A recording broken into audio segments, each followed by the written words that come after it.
hightailed it out of there.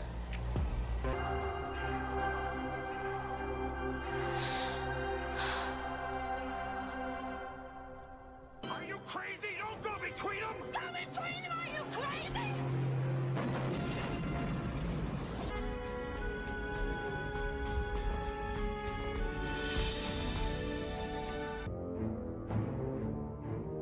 There's too much hope. Good morning. Good morning. So today is not a live stream. Today we're doing a premiere. By the time you watch this, I will be on vacation and doing all that. So today we're doing this. We have a special guest, and we're gonna do kind of like an interview style and just kind of hang out. And if I have internet when this goes live, the premiere goes live, I'll be in the chat talking to you guys. But if not, I'll catch you next time. Welcome, Jordan. So this is Jordan from the Movie Den. If you don't know Jordan, he's great channel. Definitely go give him a follow. I'll have his link down below if you are not familiar with Jordan. But he's a great guy. I've been following him for a little while now, and we've become friends. And in that conversation, like I always assumed, because especially like his whole background, like the aesthetics, the shirt, everything, that he's a huge horror hound. And that's what he sticks to. But then he was just like, bro, I just got some really cool, not horror movies. And I'm like, oh, that's awesome. So yeah, that was always my impression. Like, and he's a definitely a horror buff. Like if I had any questions, I would hit Jordan up for sure. So welcome, Jordan. Welcome. Hey man, thank you for having me. It's good seeing you. And I'm excited. I'm excited to talk about what we love and, just hang out. Yeah, for sure. So, as I always just associate you with being a horror hound. Yeah. I know we've talked about that before. You like other things. I totally get it. But yeah, your aesthetic has that dark vibe. And so I'm always like, oh, I could see that. Yeah. So today this just came in the mail and I bought it because there was a little bit of FOMO going on. So I believe it was CHH. I believe it was. I was watching one of his videos or clips or whatever, speaking about this movie. I could be wrong, okay, but I was watching somebody recently. I was watching another creator, and they were talking about this movie specifically. That apparently this is a Disney-owned property now, and so more than likely we're never going to get the 4K. And so I instantly was like, you know what? I wanted to buy this last year, and I was already planning on buying it this October this year, but I was like, that kicked in a little bit of FOMO. I went to go check, and Amazon had like 14 left, and it didn't say any more were coming in stock. Like normally they were like so many left and more on the way. It didn't say that. It said like 14 left. And then just today, like earlier, I was talking to TJ about this, and he clicked over and sent me a message saying there's only 4 left. So I'm glad I got this. And I attribute the not so many left because of CHH. And so I picked up this box set. It showed up today, and I'm looking forward to diving into this. And I don't know what your thoughts are on this, but I saw the first one probably about 30 years ago. Okay. I actually have the first one on CED, but again, I don't have a working player, and so I have no way to watch it. So finally picked this up, but I have not seen the other ones. Do you have thoughts on this Omen box set? I do have that one. Yeah. It's actually. It's over well, there. Do you have thoughts on it too? Like, I'm sorry. I love it. Figured you had it. Of course I had it. No, I do. I love it. Now, when I picked up that set for the first time, I actually had never seen all of them. I was similar to you. I've seen the first one. And I love the first one. The 2 and 3 I hadn't seen. And the other ones, I might have seen the remake. I couldn't remember. But anyways, I enjoy it. I like it that it's a all-in-one set at a great price. And especially the third one is kind of hard to come by if I'm not mistaken. But it's I enjoy them. I know 2 is, I mean, as far as people like them, they usually don't care for 2 as much as 1. And then the same thing with Sam Neill in the third one can be said as well. And but I enjoy them. The trilogy, they're a great, they go one right after another. So it's a complete story. Here. Yeah, there's a lot in there. Let me grab mine real Well, quick. is there a reboot, a remake? Because there's 5 films in this. Yeah, there is. Well, you have that. Then you have The Omen. Oh shoot, it just came out like a couple years ago, and it's basically the prequel story of how Damien came to be, where Oh, he okay. came from. Um, Awakening, the Omen 4, The Awakening. which is like it's kind of a reboot in a way. Mhm. And Okay. then this last one, just The Omen, that's a remake of Okay. the Yeah. original. Yeah. Well, I'm looking forward. I'm looking forward to diving into this. Like I said, I planned on grabbing it last year, but then like Uh-huh. spooky season, it showed up, and then I ordered way too much, and like I was at my budget, and then all of a sudden we're in November and Christmas and all that stuff, and so like this Mhm. one, even though I planned on grabbing it last year, I didn't. And I knew I wanted to grab it this year. Like this was high on my list for things to grab this year. And for $44, you really can't go wrong to get 5 films and a Right. nice little box set here. So I am super stoked about it. Mhm. Although there's not that many left. I'm not going to try to send this back or anything, but always have a problem with Amazon. And under the cellophane, it's like damaged right there. So it's Yeah. not like a huge deal. Like it's not a huge deal. I'm going to keep it. It's going to be fine on my shelf. But yeah, this was a FOMO purchase, and it seems like they're running out of stock. So Yeah. there you So go. mine, I've had this for a bit, but I Mhm. specifically remember like I even have it, those little Yeah. pieces on the side. So I mean, Amazon, man, I tell you, like I I saw your know. video about Amazon, and I think I commented on it. I had the same thing. They put that sticker on the back, and I Mhm. had went back and forth with him every time, and I said, "Hey, look, like if you wanna sell us return product, fine, Mhm. whatever. Just you need to be open and have us maybe have an option. Say I'm fine with the used copy, Yeah. Yeah. save a Yeah. little bit of money." But they don't, and every time I'm like, "Oh, it'll never happen again. Don't worry." Mhm. Got a return It, copy it every does. It time. does.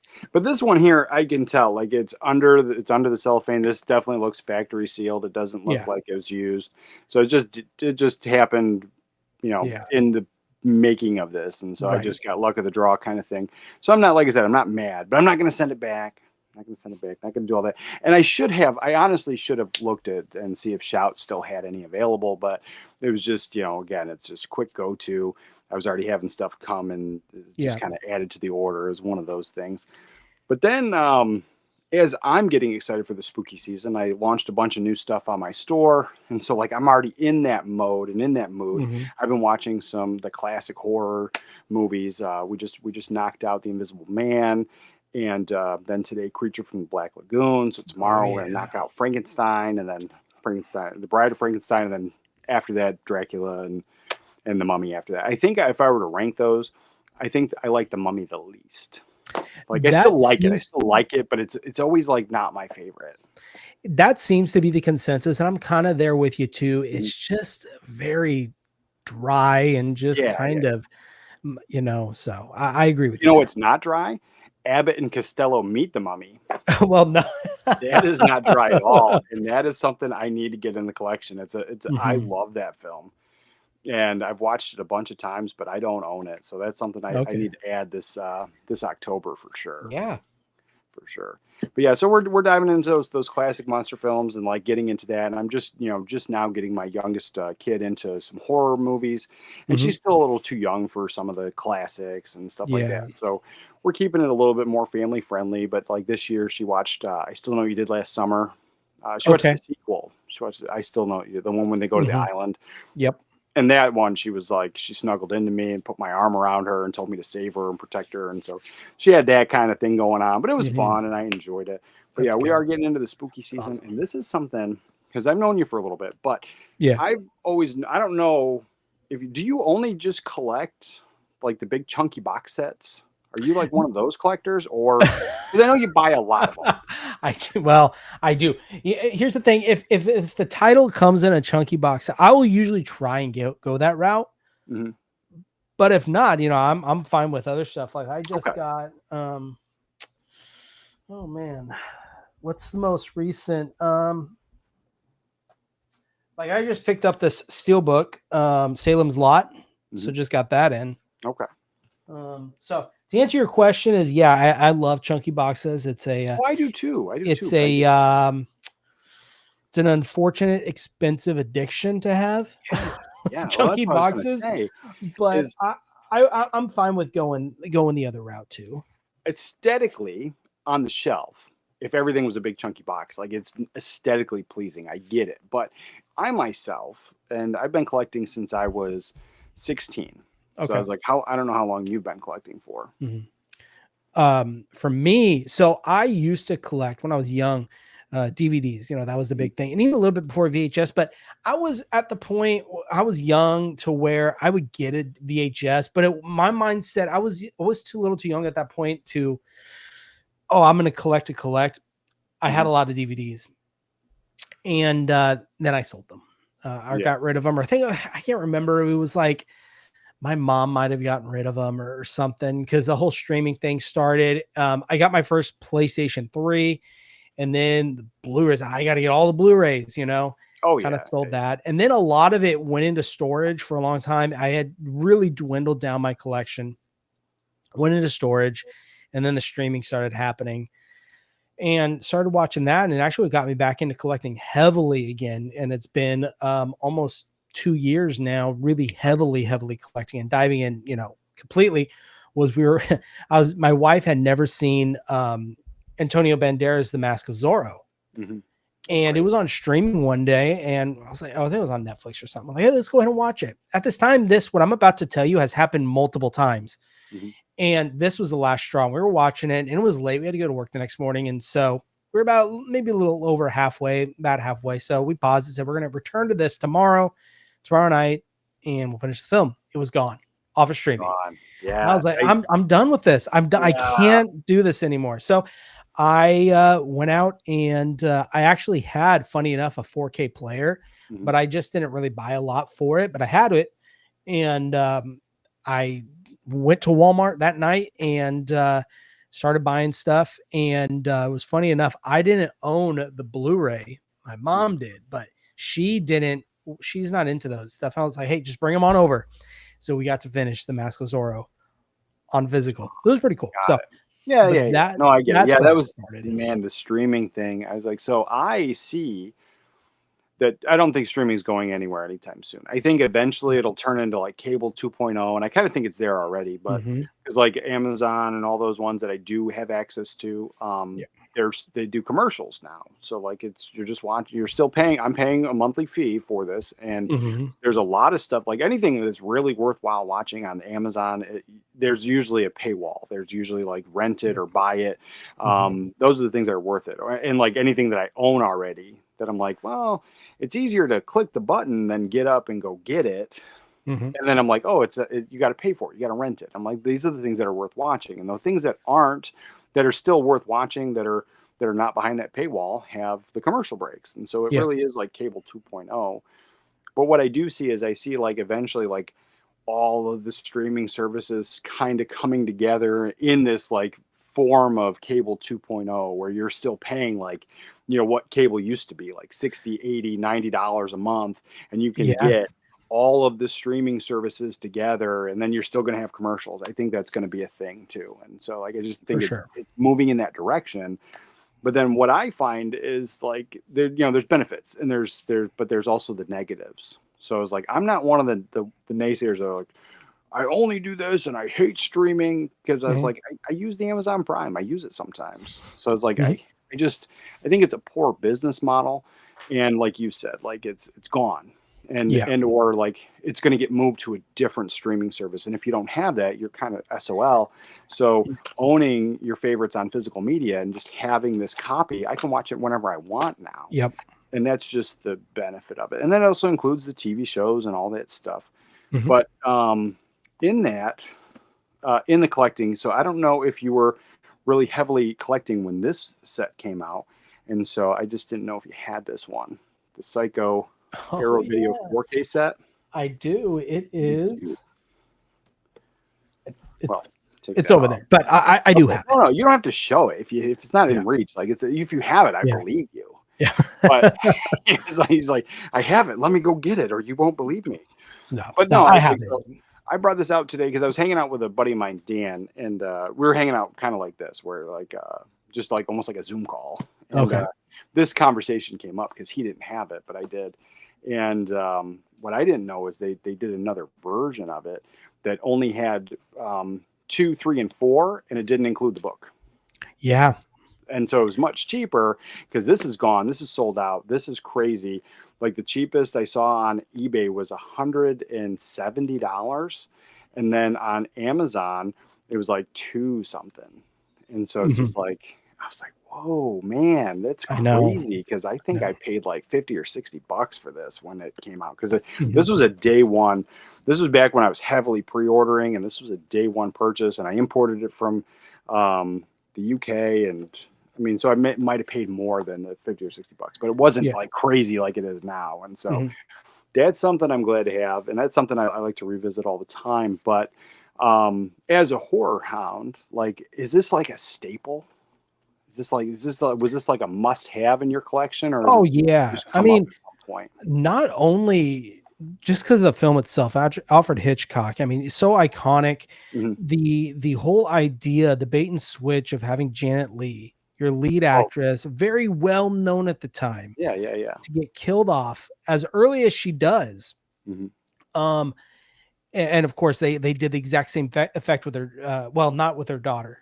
What was no, not with how? What am I thinking? They did the same thing with Scream. You know, With Drew took Barrymore, in yeah. Drew Barrymore. It's the same idea. Hmm. Um, anyways, not just because of the films themselves, but because you're getting them on 4K, which is crazy to get something like that. Hmm. Psycho, and even the other films, like Psycho 2 is arguably a very, very good film that a lot of people, hold it up pretty close to the original Psycho. Yeah. Um, but aesthetically, man, I mean, I'm telling you, just the way it looks, the curtain on the heart, the on the outer slip. For me, yeah, I think that's a staple. Now, do I think you need to go spend Oh $200+? God, no. Damn, what a- That's hard to convince someone to spend. I Well, mean, if you're willing to spend it, by all means, go do it, because you look at the right. end of the day, it's your money. And would I say that's an amazing set to have? Of course, I would. Well, no, I only asked because Mhm. me not being a horror hound, I had seen all of these movies because my dad was not into horror movies. He wasn't into, like, he had the original Child's Play, like, and there was Okay. that, and then he had a couple, but like he wasn't into Nightmare on Elm Street. He wasn't into like horror. Like he was more of like your classical 1950s musical movies. Like that was kind of where my I get dad it. lived. Okay. But he had a love for Psycho, and we watched all of them as a family. And we rented them. Like he didn't own them, but we rented them, and he just thought it was like the greatest thing ever. And as me being a movie collector and owning these, I had only ever owned the first one because like that's my absolute favorite. I think Yeah. it's amazing. It's top notch. It's Alfred Hitchcock. You can't go wrong. The aesthetic of it, it's black and white. I love black and white films, Mhm. and I know that there's tons of people that don't.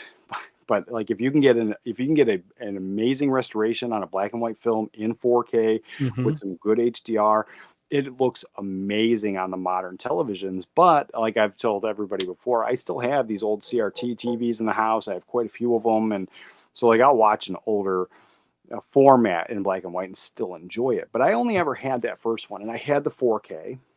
So I did double dip, triple dip, however many times because I had it on all the formats. Mhm. And when this was announced, like for me, it was like a day one, but I never had these other movies in my collection.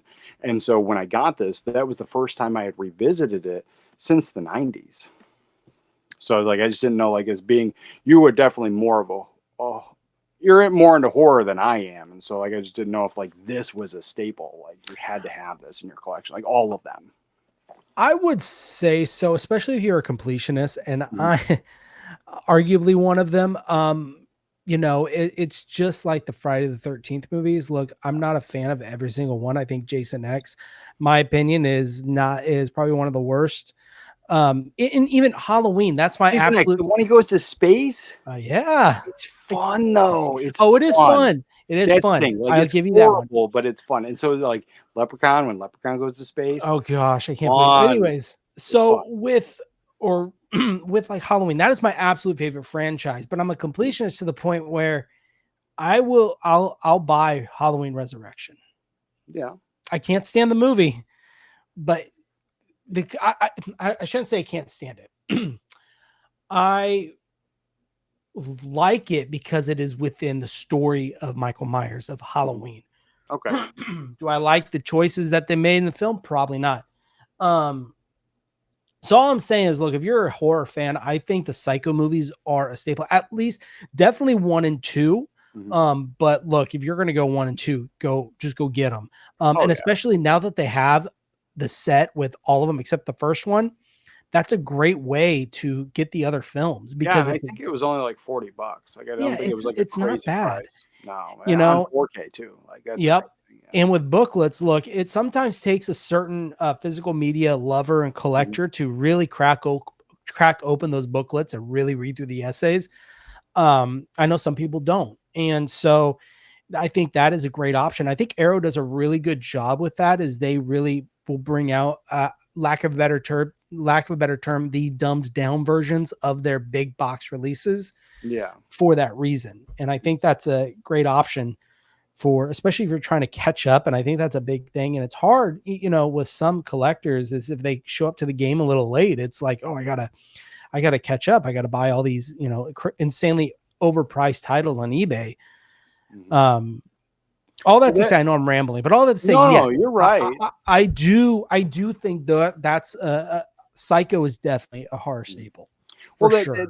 That is the thing. I know, because I've been making videos for a while now, and I know that sometimes people watch an older video and then they'll comment as trying to get some of this stuff that I was talking about then, and it's all gone now, or it's out of print, or it's overpriced on eBay. It's like one of those things, or there's like it was just that one special edition or one version I was talking about, and then them trying to get it. It's like crazy expensive, and so there is that kind of like FOMO with new collectors always coming into the hobby and trying to get stuff like this. And so that's why I said I was curious, because I knew a little bit, like I wasn't 100% sure, but I knew a little bit, like you had like did a pause and then you came back to collecting. So I didn't know if this was something that was like something you had to get if you missed it, if you did get the crazy eBay price on it, because I see that a lot too, like with some of the collectors out, especially on social media, where they're posting older stuff that I know is like crazy out of print, and they're like, look what I just got, and I'm like,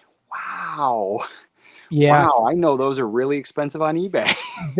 Now look, I'm not perfect. I have bought and Me put too. some money out on certain titles, but I'm a big believer and pusher of patience is the biggest. If you want it, you will find it. And you just gotta wait. Wait, because there's gonna be that collector, that person who's selling a title that you really want at a really good price. That is like, hey, you might be paying $15, $20 over retail when it came out, but that's an option for you. Price. What's that? Less than scalper price. Less than scalp. Exactly. And so, yeah. And it's hard too, because especially as new collectors, especially if you're getting into boutique labels, because they're re-releasing stuff, they're bringing older titles. There's so much they're putting out so frequently that it's sometimes you're at a weird fork in the road, where do I go after these titles that I really love, or that I know are out of print, or do I have to focus on these new titles that are coming out? And it's kind of, you're getting hit. See, so that wasn't my dilemma. Like, and so I understand, like taking the pause and then coming back to it and doing it in like the Blu-ray, like you said, that creates almost like a new collector mentality. Yeah. And there are the new collectors that are coming into this hobby all the time. And especially younger, I find that there's a lot of younger people that really didn't grow up with physical. They grew up 100% on streaming and Netflix, and they're now just starting to get into it. And I think that's really awesome. But it is that, like you said, that fork in the road of like, do I get this or do I get that, with so much and so many options, and being able to import stuff so easily, where we didn't used to. You didn't. That was not as easily available before. Like, Yeah. I don't know anybody who imported anything back in the 90s or early 2000s. And Yeah. now it's so easy to do. Mhm. Between like the movie room, the movie room has Nova Media, which is, that from South Korea, and like I've Yeah. ordered direct from them, and it's like a weird sketchy thing. You get that weird feeling because it's coming from Korea, and then you get like the tracking from Korea, and then once it leaves Korea, then there's nothing, and then Yeah. like a month later, your thing shows up, and you're just like, oh, I'm glad I didn't waste my money, but Right. now the movie room carries them, so it's like it's so Mhm. much easier and faster, and Yeah. you don't have to deal with all that stuff, and so that's really awesome. Amazon's been doing it a while. You just switch the country on Amazon, you can just order stuff. I Yeah. imported this from the UK. It was the only place, and I found it was pretty cheap. I think it was like $11 or something. Oh, it's So not like, bad. but this we never got the DVD here, and just importing it was just literally a couple clicks, and it showed Mhm. up 2 weeks later, and I'm glad to have it now. But this was stuff that you either had to get local or you had to know people and before. Yeah. And so like I know that just from collecting since I was 16 till now, and I've always had my favorites. My core favorites have always been in my collection. So there always is that, like when you said there's that fork in the road of like, do I get this or do I get that? A lot of times I have well, I already have it. And Mhm. so like I'm able to focus more on the stuff that hadn't been released yet. Yeah. And so if there's a lot more of the stuff that had never been put out on Blu-ray or 4K, I'm like, that's where I'm going 100%. But as Mhm. being a new collector, like having that, I could see people going like way overboard, way over budget. I could see that Mhm. happening Yeah. easily. Do you Yeah. ever find yourself doing that? Oh, I mean, I've gone over budget multiple times, but like, more is it? more times than I'd like to admit. It happens. It happens. I think like because like and Yeah. then we do the YouTube shows and stuff, and so it Yeah. is easier to give myself FOMO where I'm like, oh, look at all this great stuff that's coming out. I was like, and Mhm. there's stuff that I want. There's stuff I want to upgrade. Yeah. But then so I mean I've done that.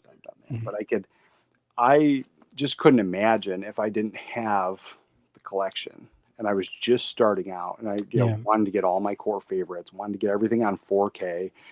That I mean I think like I don't know if I would even be hitting up the thrift stores like looking for used media and stuff, and like or like you said, like looking for other collectors that are just selling off stuff. Like Mhm. I think coming into the hobby, I would just be gung ho, like 100%. Got to get the 4Ks, got to get the newest, got to get my favorites. Mhm. Yeah. Yeah, it's funny because even as you collect, and let's say you've got, I got the movies. I have all the Halloweens on 4K. I've got Mhm. them. I've got. I I'm don't starting to have get. the new ones. Oh, really? You don't? I don't like them, so I don't have Oh, them. yeah. Well, see there. But I love Mhm. Halloween. Like if we were to go ranking the core favorite Mhm. the top, it would go Halloween, Nightmare on Elm Street, Chainsaw. Yeah. Like that's where I would that those are how I love them.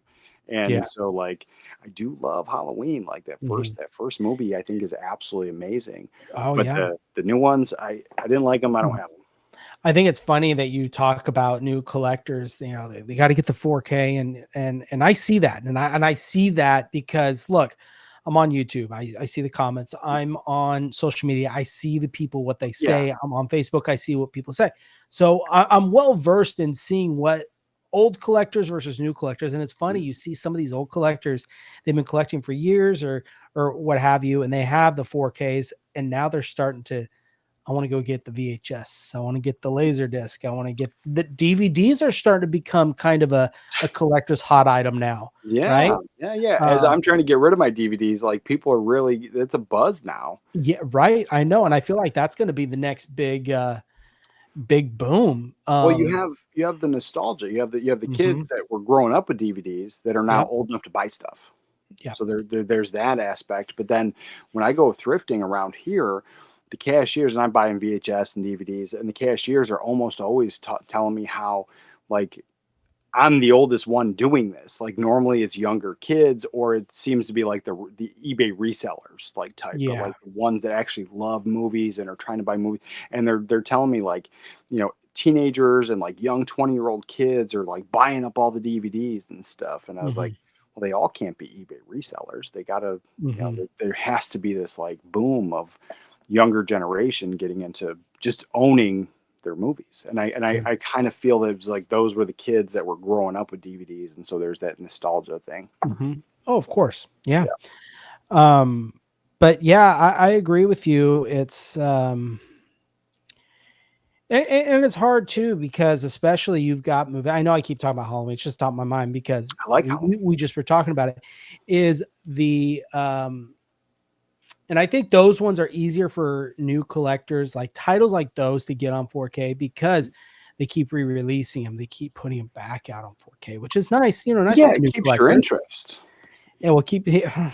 Even if you don't like the new movies, right? Mm-hmm. The new movies always get interest in the older movies, and it always has. It's been that way with every medium: music, movies, TV shows, comic books. Like if there's new stuff coming out, the interest in the old stuff like skyrockets because it's people that have never seen that before. They've never experienced it, so now they want to go back, or people that saw it a long time ago and they want to revisit it before. So there is that like thing of like people getting interested in the older stuff.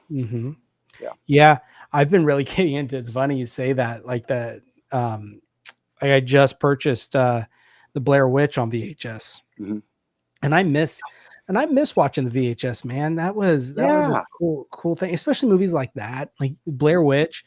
I feel like that's best served on VHS. You know, there's certain 100%. titles that I think that deserve to be on a certain format, and but it's just funny you bring up the VHS and kind of going back, because I find myself sometimes doing that. Is you know, it's kind of reliving it. It's nice. Oh, for sure. Do you have the Nightmare on Elm Street? Do you have the DVD set? No, I Okay. I've definitely seen it, and I've looked for it, but Are you getting the new 4Ks?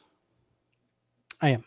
Okay. All right. Well, I just recently rewatched the DVDs, and they were remastered digitally back then. So they put a lot of time and effort back then into those. And then I picked up the VHS set finally. I got that at a great price, and so I'm like super stoked about that. It looks great on the shelf. I absolutely love it. But I was sitting here working on a video one day, and I popped in two because I just rewatched the first one not too long ago. And then that was the goal. I wanted to rewatch all those DVDs before I get the 4Ks, because like when those come in, like I'm going to be amped up for it, and I just wanted to just watch them and just get a kind of a refresher, because I'm like well versed on the first one, like that's my absolute favorite, and because of my youngest daughter, and like my wife doesn't like any of that stuff, although she tricked me a little bit, so like I didn't find out she didn't like horror movies until a few years ago. We've been married for over 10. So, we've been together for like 13, 14 years. Hey, by the way, just so you know, I don't like no, because it wasn't even like that. It wasn't even like that. Really? I watched a horror movie, and then she just went to bed. But like she goes to bed earlier than I do. I stay up later, and then she gets up early for work in the morning. And I came upstairs, and she had the bathroom light on. We have a bathroom in our bedroom off our bedroom, and so she had the bathroom light on, and it was like super bright. And I'm like, "What are you doing with the bathroom light on?" She gets nightmares. I had no idea. We'd been married for like 7 years, and I had no clue. And so like she waited. She waited until like I don't know what that was, because but when we were dating, I was watching horror movies. I'd watch them, but now she kind of like, if I pop in a horror movie or I want to pop in a horror movie, she's like, it's not October yet. And I'm like, you can watch a horror movie any time of year. And I said, there's plenty of Christmas ones, so don't even go. So, but like that's the thing. So then I tend to watch them later at night, and so those Nightmare on Elm Street, the rest of them, like I watch the first one every spooky season. Like it's one of my favorite things to do. But I mean, you could watch that one any time of year. But I've always felt that movie had a fall vibe, and it probably is taking place in the fall. I just never pay attention to that. But so the other ones I hadn't revisited since I got that DVD set, and so I wanted to revisit it. And as I popped it in, and I have the OLED TV downstairs, which up converts a little bit. I have the UB9000, which up converts a little bit. So no matter what I'm putting in a lower resolution that's not 4K, is getting a boost. Man, do they look good? Do they look good? Those That's awesome. DVDs look amazing on that DVD. And there's like people in the comments are like, DVDs are unwatchable on a 4K TV. They're not unwatchable. No. Obviously, a 4K is going to be better. Like a good 4K is going to be Right. better, but they're not unwatchable. But I was impressed because like I've Mhm. always watched those movies on the old TVs, Right. so they look great there. But like, and I have some DVDs that don't look as good downstairs. I do have that, but they looked amazing on Really. 4K. Yeah. That's cool. That's Yeah, cool. and well, why what it was because I popped in the VHS, and in the beginning, it's advertising the DVDs and like how much effort they put into digitally remastering them, and that Oh, same okay. digital remaster went on those VHS tapes. But Interesting. Okay. yeah, they were selling the DVDs and on the VHS tape and telling you how much effort they put into it. And this was back when, like big studios cared about physical media, and they were Mhm. bragging that it was like the first 3D DVD, and they put all that effort in that 3D one. And it came with the glasses and all the special menus and the motion stuff they did and the special Yeah. features they did, and they were really amping it up. And I was like, oh man, I'm super excited. And so Yeah. I started watching them downstairs, and I'm impressed. Like they are Yeah. solid. But why I mentioned that is you had said certain films deserve a certain aesthetic. And watching Yep. the old VHS, Mhm. like Blair Witch, which I'm not a fan of that movie. I saw it in theaters, but I get it. I get it. That's a found footage film. Like that probably Right. looks amazing on VHS Mhm. compared to watching it on a 4K. Yeah. I mean, it's still probably good, but like, I don't like the Terrifier movies because, and I've said this a million times, Mhm. but because the 4K makes it look too realistic. And Okay. so I can having see that. Terrifier 2 on VHS and giving that VHS aesthetic, I appreciate Terrifier 2 a lot more than I did when I watched it on 4K. So, Yeah. Yes, I think so with I think yes, certain formats are best suit for certain movies. mhm. Um And that's not to say like, look, the second side's Blair Witch, I think looks great. I'm not knocking it. Like, I think Texas Chainsaw Massacre. I think that is a film that looks really good on VHS Yeah. because it's got that kind of that gritty feels like you shouldn't be watching this kind of film. It feels like this was a tape that was found in the middle of Texas of a summer heat that got a little bit of damage on the tape, and you're going to pop it in and Yeah. watch it. I think it adds to that feeling you get when you're watching the film. Now, I'm not saying that these 4Ks, they're taking this, put it on 4K, don't watch it. No, because Right. I Because I still think love it looked good. I love Texas Chainsaw Massacre on 4K. I think it Oh, looks it looked amazing. great. And Yeah. I would love to get the VHS. That's one I don't have on VHS. Uh-huh. It's been too expensive. I never find it at the thrift store. Like it's one of Mhm. those things. I would love to have Chainsaw Massacre. But then that one with Jessica Biel that's supposed to be like that found footage one, that would be amazing on VHS because of that. Because Yeah. of the whole reasoning behind the movie. Right. Right. Yep. And so like I so agree. I totally get where you're coming from. And I know that there's a lot of horror hounds that long before 4K came out, they were holding on to their VHS. Mhm. And before, I think even before YouTube, like it never really died. Like the VHS collecting is starting to really come back. And I've been doing it for the past 7 years now. Mhm. I've been rebuying the VHS, and like I have a big collection of tapes, and I have a ton of movies that have just never been put out on any other format. Like VHS is where it stopped. And so Yeah. like I'm glad to have those in the collection. But the horror hounds, they have like the obscure stuff, but it Mhm. was always because of the aesthetic. When Yeah. stuff was being put out on DVD, they kept their VHS tapes. Yeah, yeah, there is a certain feeling, I guess, that VHS, well, those certain formats that give horror hounds the feeling it has, and I think it's been said, I believe, and I can't verify that this is what Rob Zombie has said, Mhm. but I have heard that he has said that, look, he doesn't really care for his films to go into 4K because he feels like it's too perfect. It looks too good. Yeah, He yeah. likes the idea of this is a movie. I want it to feel like a movie. I want it to feel like you were watching something that is behind a screen that I'm Mhm, presenting to you, not something that I am literally putting in front of your, like, you're putting you in that situation. I want you to mhm. feel like you are experiencing on a screen behind, the Yeah. film running through the projector. I want that feels like the movies. Mhm. And yeah, there, and I have to say, I can see that with certain films that, yeah, I understand. Like another movie actually came out a year before the Blair Witch called The Last Broadcast. And that would be, I have the Blu-ray for it, but I think that'd be another great film that I feel like would look really cool and fun on VHS. It just gives Yeah. it that feeling And it of does. And Mhm. I was like, do you have an old CRT TV, or are you watching your VHS tapes on the 4K? I'm actually in the market for a CRT TV, which is not cheap. I'll tell you that much I right know. now. I know. It's I am ridiculous. I feel lucky, and I feel like I'm bragging, but like I Mhm. got into the CRT things. Like I said, this was about 7 years ago. It was like right Mhm. before the big video game, retro video game boom, Yeah. Mhm. and people were throwing them away. You couldn't And give those things away. It was crazy.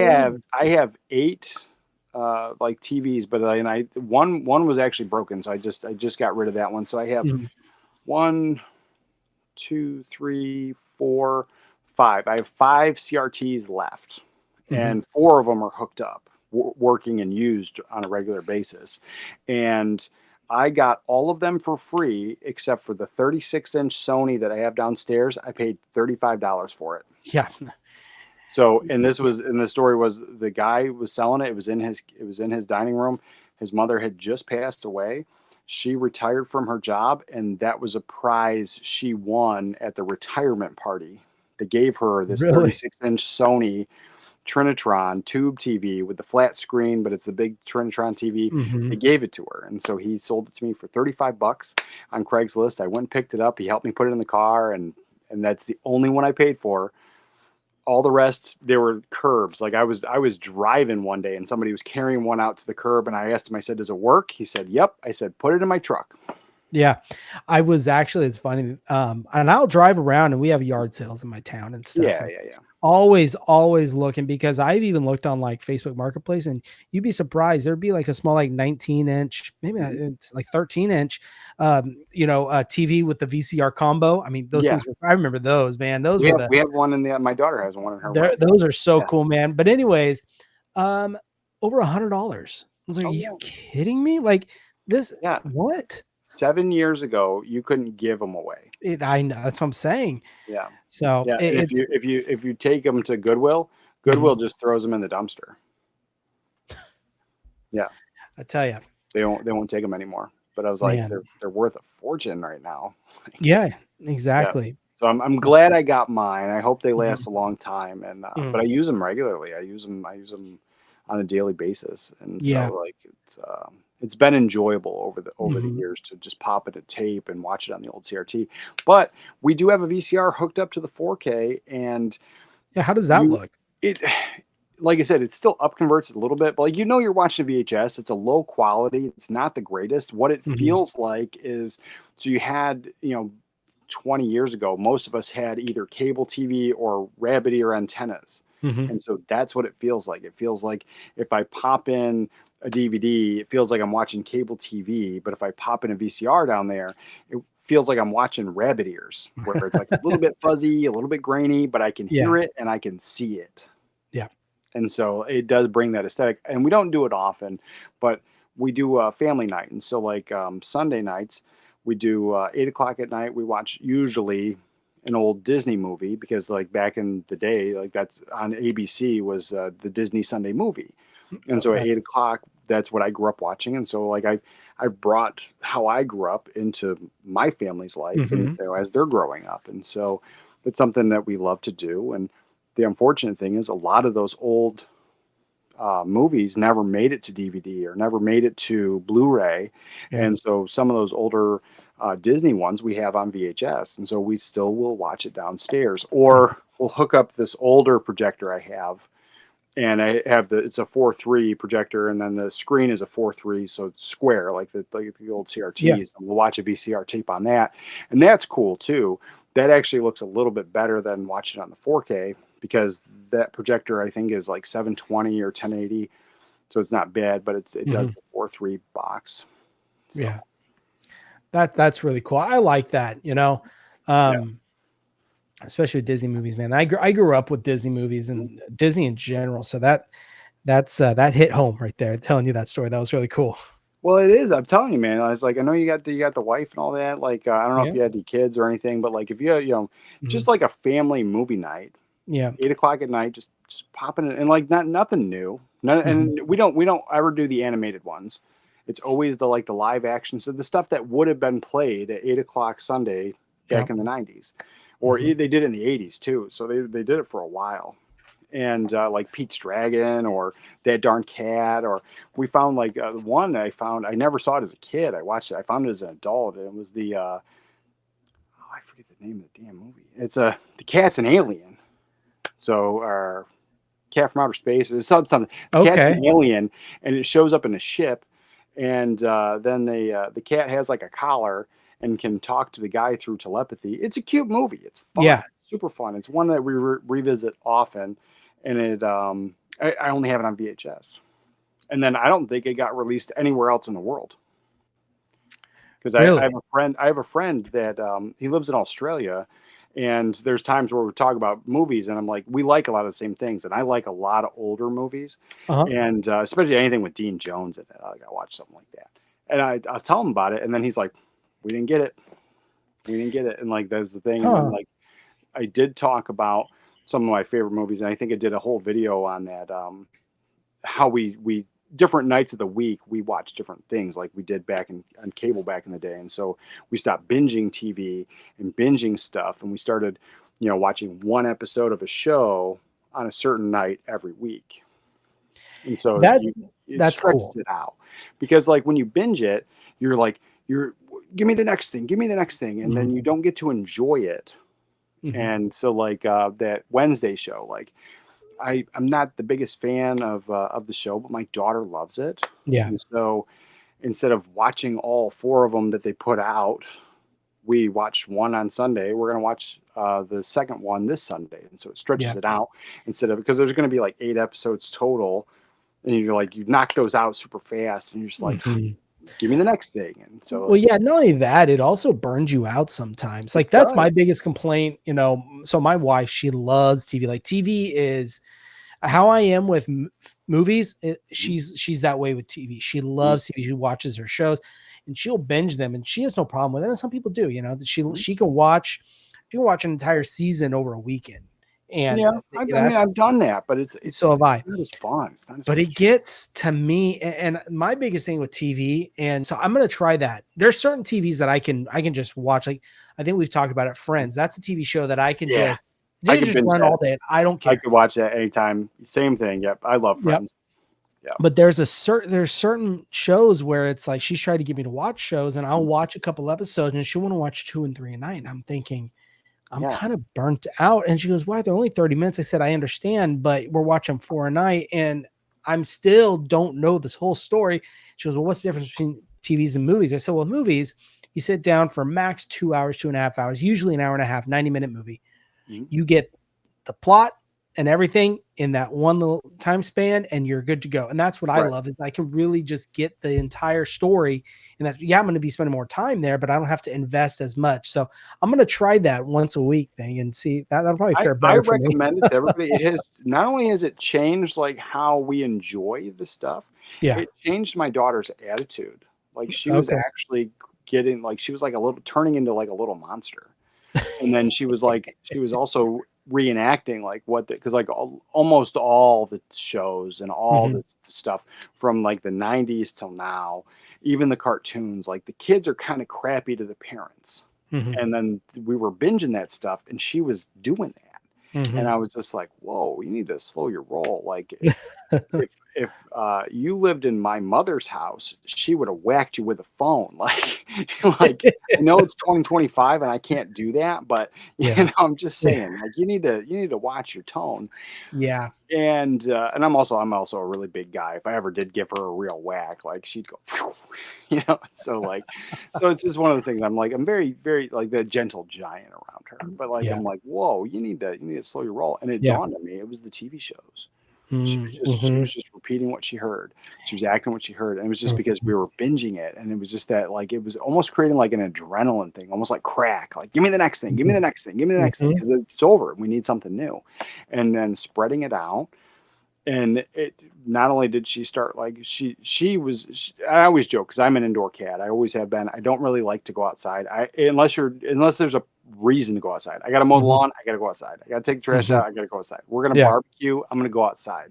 But like just to sit outside or be outside, even as a little kid, I never played outside.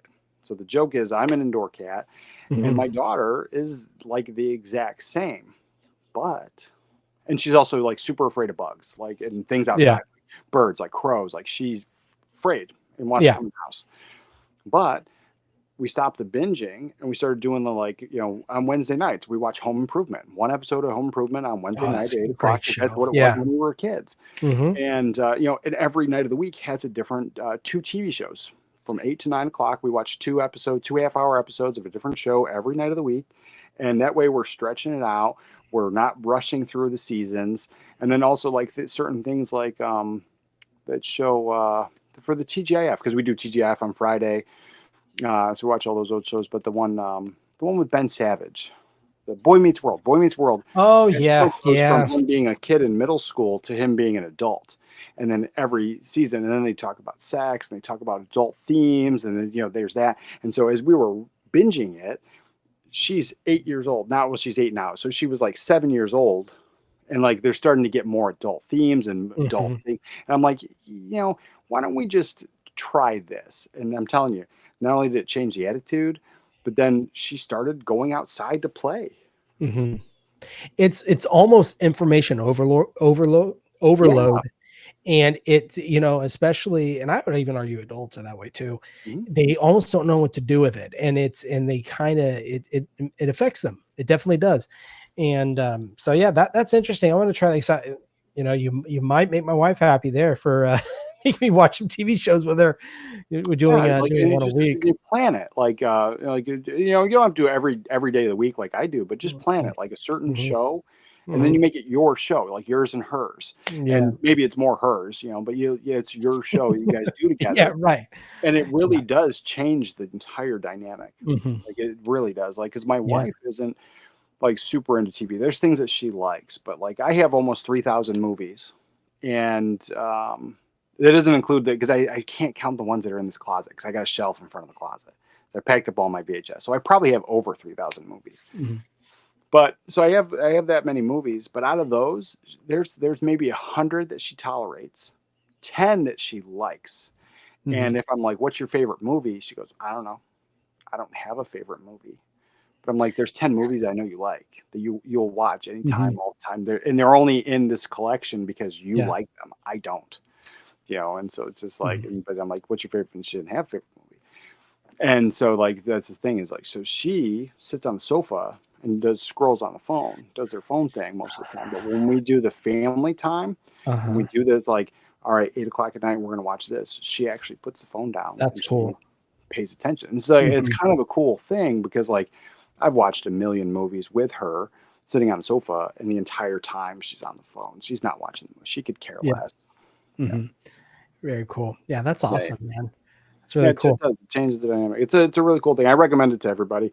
Yeah. Um, but yeah, I mean that's something I do. I don't know how you guys do things. Because like I built a Plex server and I put a lot of it because it was easier for the TV shows, especially Yeah. the kid, especially wear and tear on the shelves. Because like anything in the box sets, like the kid just drags them off the shelf, and so like the bottom starts to get all tore up. Yeah. And so I started putting like the TV shows on the Plex server just to make it easier for them because that they don't want to get up and they don't want to look for a movie. So that is another thing that we do Mhm. is like Saturdays usually we'll come up here and we treat this like Blockbuster.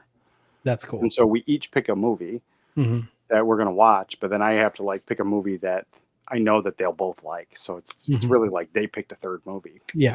But it creates that dynamic because like when you used to go to the store as a kid, like the video rental store as a kid, you Mhm. got that memory, right? Oh, yeah. Everybody our age does. Mhm. And I missed it. I missed it. And so Mhm. like it was that coming up here as a family each of us picking out our own movie, it creates like a weird satisfaction, as Yeah. opposed to me just grabbing 3 movies off the shelf, coming down, popping them in, or asking what they want to watch and then going to get it. But making everybody come upstairs, because this is upstairs. Mhm. So making everybody come upstairs, and then to be in this room for however long and browse the shelves. I got a big shelf here. I got one over there off screen, and then these shelves here. And so like it's a decent sized room with a ton of movies. And Yeah. so it that also creates like a fun Yeah. thing, but then it's something that they look forward to.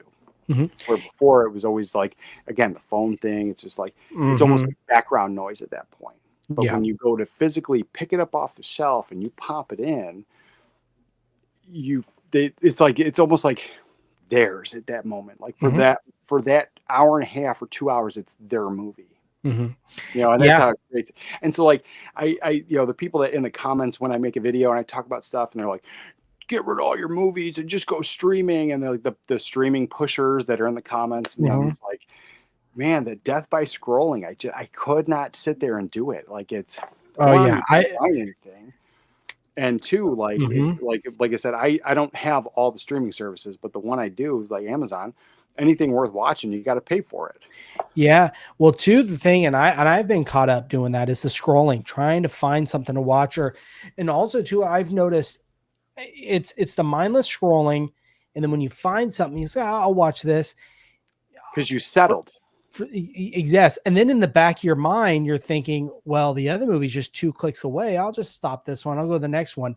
Yeah. When you do something like this, or like what you have, you are taking time out of your day to really focus and make sure you made that right choice. And you're more apt to actually sitting down, watching it, enjoying it. Mhm. And yeah, it's just like the videos. I remember going as a kid, we had Hollywood Video. Right. We did have a Blockbuster, but we always went to Hollywood Video. And yeah, it was the same thing. And it was a Friday night thing. Me and my grandfather did. And yeah, I remember I similar think thing like what everyone went on Friday. you're sharing with your kids. Yeah, you Yeah. just went and you got to pick out. I got to pick out 2 movies for the weekend, Mhm. and we'd always just browse the shelves. And you sometimes get lost looking for just being there for a long time. Time will fly by, but you're having fun. You're getting ready to pick out your movie, and for Oh that yeah. short time, 100% could not agree with you more. That is your movie for that amount of time, and that's one of the reasons why I really wanted to do this whole thing, because me and my wife, we want to start a family, and that's one of the things that I wanted to instill, because that was a big thing for me when I was young, Mhm. was the movie nights, the going to the theater, but also the video store was big. And so I wanted to have that kind of pass that along as much as I could, to where, okay, even their friends, like say my kids with their friends, oh, we're going to go to their house because their dad has a video collection, and it's something they look forward to. We're going to go Yeah. here because we get to have this experience to go Mhm. and enjoy. And look, I have cousins that'll come over for that reason. We're going to go over to your house to watch a movie. Why can we go to your house? No, because you have the movies. Yeah. That's your house. That's what, that we go to your place. We don't got Blockbuster anymore. We're going to go to your house and we're going to get to enjoy movies. And it's a great time to spend time with family and friends. And I love it. I love it. Well, it really is like, because like you know for me, I'm introducing my kids to movies that they never would have been introduced if Yeah. we just had cable or streaming or anything like that. And it was something that I knew that I had wanted to do. And like I've got 5 kids, but they're Mhm. all grown and whatever. And so my youngest lives with us. And so I have my youngest here, and all my other kids, they grew up the same exact way. They don't care. They don't care about movies. Not like I do. I Mhm. would rather watch a movie than do anything else. Mhm. They like movies. They have some of their favorites. It's fine, but they don't when they come visit, like, they'll watch a movie, but I'll watch like 5 or 6 movies and they want to do something else. But my youngest, she loves movies. And that for me is really great. But then she does this thing where she like wants to please other people. Like, so my wife is not a big fan of movies. She's, all movies. Like, she has the ones that she likes, but like black Mhm. and white, a black and white film, a Yeah. foreign film, anything with subtitles, she's not into it. She, whatever. And so my daughter would be like, "Oh, it's black and white. Can we watch the painted movie?" She would say that for Painted like movie. years, years. She would ask for the painted version. Uh-huh. But then like now I've got her because summertime, we homeschool her and stuff. And so like summertime, I allow her to stay up later. Cause I mean, summertime, and when I was a kid, I got to stay up later. And so like I let her stay up later. But the thing is, we're watching one of my movies, and it's either watch my movie or go to bed. And so like tonight we were watching Roman Holiday.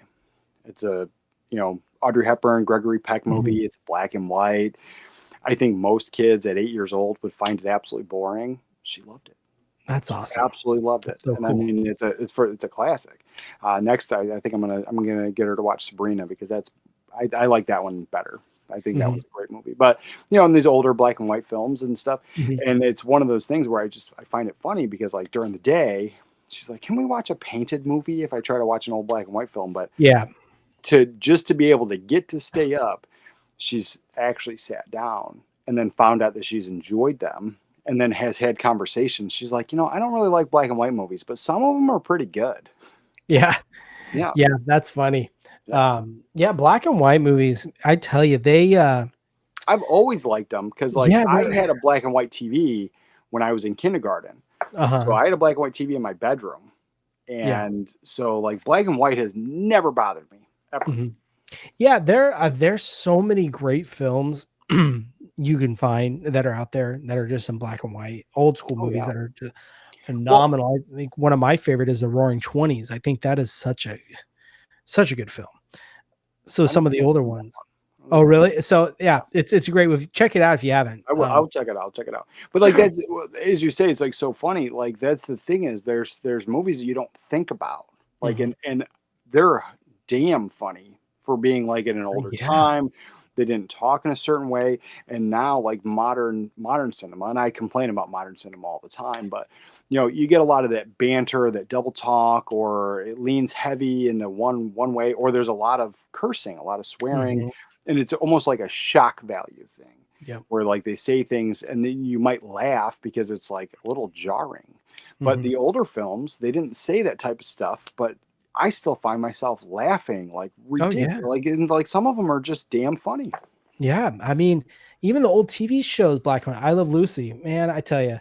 Oh, my dad loved I Love Lucy. Like, so I watched a lot of those episodes. I have not revisited I have the first season on Blu-ray because I found it at Big Lots for like $5 or something. And so I watched that first season, but like I haven't revisited any of the colorized episodes or any of the episodes that were filmed in color or any of this stuff. But my dad loved it, and so like I did catch quite a few episodes growing up. But yeah, that's a good one. That's definitely good stuff. They had like that. Trying to think. It was the sight gags. It was the physical humor that's not in modern movies and modern TV shows. Like, did you ever see speaking of I Love Lucy, did you ever see the one where it was the bank? So like she worked in a bank, and so they had this vault. So they just secure this guy's money in this vault. So they go down the elevator, and there's like quicksand and like stupid things. And then there's like, I think like Aborigines or something that pop out. it's this crazy episode, but it's all physical humor. And at the end of it, they're like sinking in the quicksand. Like it's just to protect the money. And it's just like that physical humor is not really there anymore. Like Dick Van Dyke, the Dick Van Dyke Show, like the opening scene, he trips over the ottoman and rolls. It's like, right at the beginning. Yeah. And you're right. Yeah, so like I enjoy a lot of that stuff. I definitely enjoy physical comedy is the best. Like in one of the more modern actors that I think does very well with physical comedy is Martin Short. Like how he just how he portrays himself, like in Inner Space when he does the dance scene and everything. He's just fantastic. Yeah. Yeah, man, I agree. It's some of the old stuff. You go back, and another one that was a hurdle for me personally to get over was the foreign films. Those took me a little bit to get used to, just because it's different than what we're used to. But man, I tell you, there's some really great foreign films. Especially different language. I've been finding myself getting into older like Japanese films. I think they're phenomenal, and it's funny. And they have every genre too. So like, I mean, a lot of times when people think of like, that section of the world and, Japan, China, all of that, they think of like usually the Hong Kong cinema, the Kung Fu and that type of stuff. And I know that's not Japan, but like that's what people Right. Yeah. think of. They associate it with that, and or the constant fighting, the samurais, like that type of stuff.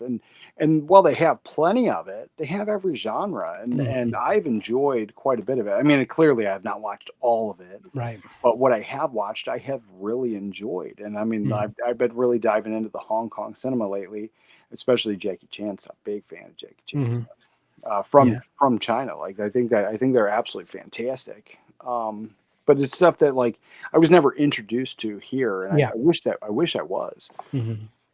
And so I didn't have that hurdle like you did. Like I dove into it just being a cinema buff and trying to find more. Mhm.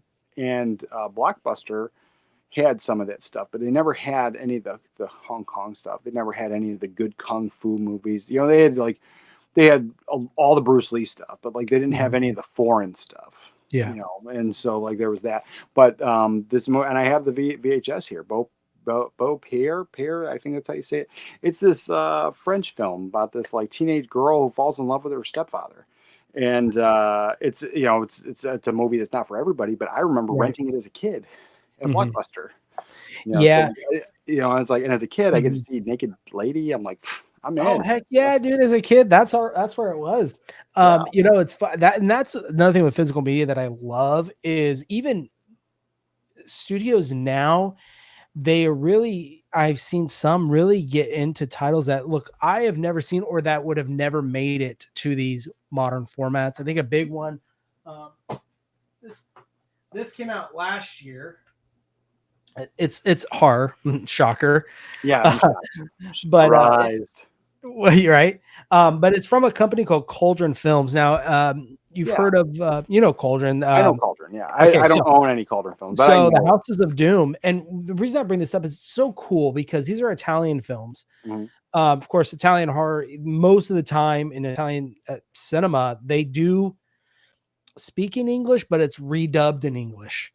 Yeah, Um, but anyways, like these, I would have never even thought to look at these because these were films by Lucio Fulci and Roberto Lenzi that the Italian TV networks hired them to write these movies. Mhm. So they wrote and did these movies for the TV, and they watched them. They're like, we can't put these out. These are too terrible for TV, and they were shelved. Were Mhm. never put on TV, and they were finally brought, and now you can watch them now. Yeah, So that's a good example, I think, of what I think that with physical media and today is you really get to dive into the more obscure and Mhm. ones that you would have never had a chance to see if it weren't Oh for no, people like that. And I think that's no, amazing. because my collection really only was the core, you know, a lot of my core favorites, but it was Mhm. really only the stuff that was for mass market. It was the stuff that Right. everybody had, everybody saw, you Mhm. know, like Home Alone and The Yeah. Patriot with Mel Gibson and like, you know, Mhm. those movies, Braveheart, like, you know, the Yeah. movies that everybody has in their collection at some point Mhm. or has seen, you know, and like Mhm. those are the movies that I had for decades. Yeah. And then it was really the ability to order stuff online is what changed it. And so I do beat that war drum of I miss the brick and mortar store. I miss being able to walk into a physical store and Yeah. just browse the shelves. That thing, you know, and I get a little of it when I go thrift shopping, but like, you know, sometimes you find gold, sometimes you don't find anything, you know, Mhm. or it's like they have a million copies of Batman. It's always Yeah. yeah. It's just like, you know? So, Yeah. like, but you get that experience of being able to go to a store and browse the Mhm. shelves through thrifting, but, like, being able to just get stuff, like I showed this off, I talked about this came from the UK, like, we didn't Mhm. have this here, and so that was cool, and I was able to Mhm. get that. Same thing with this came from the UK, we only got the DVD here, and so, you know, being able to get that, those things are great. Mhm. And I have some stuff from Indicator, I've got some, Yeah. French films from Indicator Film. Indicator's Mhm. a UK Blu-ray company, but I have some French films that obviously they're not giallo because they're French, but they Right. have that giallo vibe, Yeah. kind of.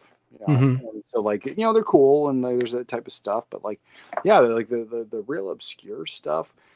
I just remember hearing about it when I was a Mhm. kid or when I was getting into collecting or talking to other people, but like you could never find it on the shelves. Yeah. Yeah. So yeah, Yep. just like you said, like the ability to dive into more of that obscure stuff is Mhm. cool, but then it's also hit or miss, right? Yeah, Because that's like true.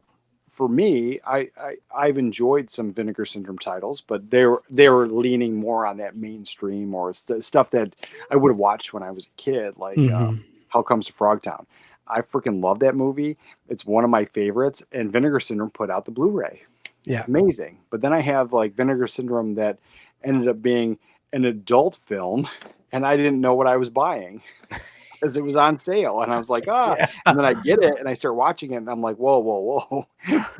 And now I'm like, now what do I do with this? Because I can't take it to the bookstore, because they Yeah. don't take that stuff. It's like one of those. And I'm just like, Mhm. ah. So like, but they're, and I have some Vinegar Syndrome titles in my collection that I bought again, blind buys on sale, and I'm like, Mhm. I don't really like this. It's not for me. But there's great stuff too. And so Yeah. like there is that hit or miss when Mhm. the boutique label is pulling up stuff that you've never heard of or you've never seen, and maybe the artwork is just absolutely amazing, which Mhm. Vinegar Syndrome is great at They putting they out they some get you that awesome way, artwork definitely. and some Yeah. really crappy films. They like to put the utmost treatment to like Oh almost yeah. every release, no matter the quality of the film. It's Well, crazy. and the thing, and I don't mind, but just Yeah. those movies aren't for me. And so like Right. I now I'm very cautious about ordering Mhm. from Vinegar Syndrome. Like I generally don't blind buy, but I've had like I have some titles in the collection from Vinegar Syndrome that aren't just VSUs that were blind buys and I Mhm. actually enjoyed. But then there was like those ones that was like, it's not for me, Yeah. or it's just too off.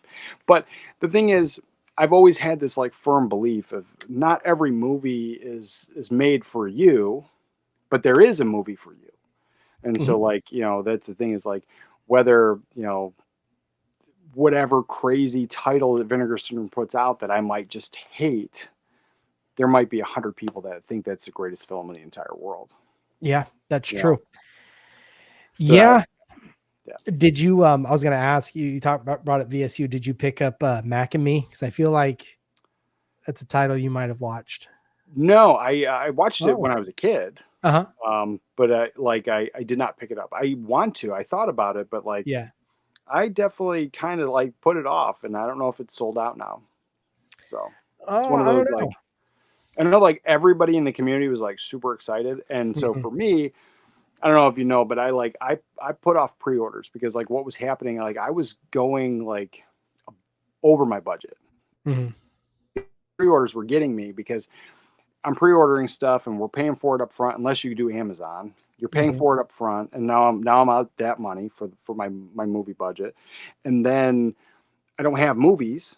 So now I'm going on Amazon anyway, and then I'm ordering stuff, and I'm like, oh Yeah. well, this is $5, and this is five, and then the next thing you know, like I'm at like $600 for the month, and I'm like, whoa! I went into next month's budget, and whoa! Now I have like over 100 movies that I have to try to watch this month Mhm. just to get into next month, and then the pre-orders that are coming, and so like I was not really like getting myself into trouble, but like I kind of was like Mhm. going a little overboard because it was just easy, and I spending the money on the pre-orders and all that, and so Well, yeah. I put it off, and I'm Mhm. like, I'm not going to pre-order anymore unless it's like something I know is going to sell out super fast, or it's something I was Mhm. going to buy 100% anyway that I wanted. It wasn't just something that I was like, oh, I'm interested in it, or I couldn't wait for a sale like Turtles, like pre-order instant. I Oh, gotta yeah. have that. I gotta have it. It's gonna sell out. I feel it's gonna sell out like Conan did, and Conan I missed out on by accident. Like Mhm. I thought I had time. I went to go get it, and it was sold out. And then I Mhm. finally got one on eBay that was like maybe like 10 or so dollars more than what the retail was on it. So it Yeah. wasn't crazy. Like some of those ones were like $100, and I didn't do that. And so like I Yeah. finally got one for what I thought was a decent price, but it took like 6 months. And I paid more than I would have if I had got it in initially. Mhm. Yeah, pre-orders, they can bite you in the butt because Mhm. especially with sites like Amazon, Arrow does the same thing. I think Zavi, if you shop at Zavi, they don't charge you till it ships. And then Mhm. I've been in the boat where I forget about it. And then all of a sudden I'm starting to get these charged, and I look and You know, Oh, you're, yeah. oh, now you're in hot water because you've got like 5 pre-orders Well, popping that up. you know, that I could see where you get in Yeah. trouble. No, I was just like, what I was just doing was just like, Mhm. because I was pre-ordering Yeah. and I wasn't getting it, that instant gratification. Right. Yep. I was then ordering more, and then I was just like, Well, I need something to watch. So look and at then this. you know, it still takes a day or two to show up, and so then Mhm. I'm ordering more the next day, you know, like, and then it was working out where pretty much every day packages were showing up, and Yep. it worked I've out. It had was that. fun. It was fun, but like then my wife was talking about wanting to buy a new car, and we haven't had a car payment in 7 years. Mhm. So it was like one of those things where it's just like I always had extra money because we didn't have a car payment, and then now she wants to buy a car, and then I'm like, So I like, you know what? I'm gonna stop doing the pre-orders, you know, and because like I Mhm. just know myself. Like Yep. if this I ordered, it showed up. This I ordered, it showed up. And, you know, if I had to pre-order and wait, I would be wanting to get more. Mhm. I get it. Yeah. I get it, man. Yeah. It's funny. My And my like, wife. do you have cable, or like, you said you do some streaming? We don't have cable. We have some streaming. We stream share, so I think pretty much everyone does.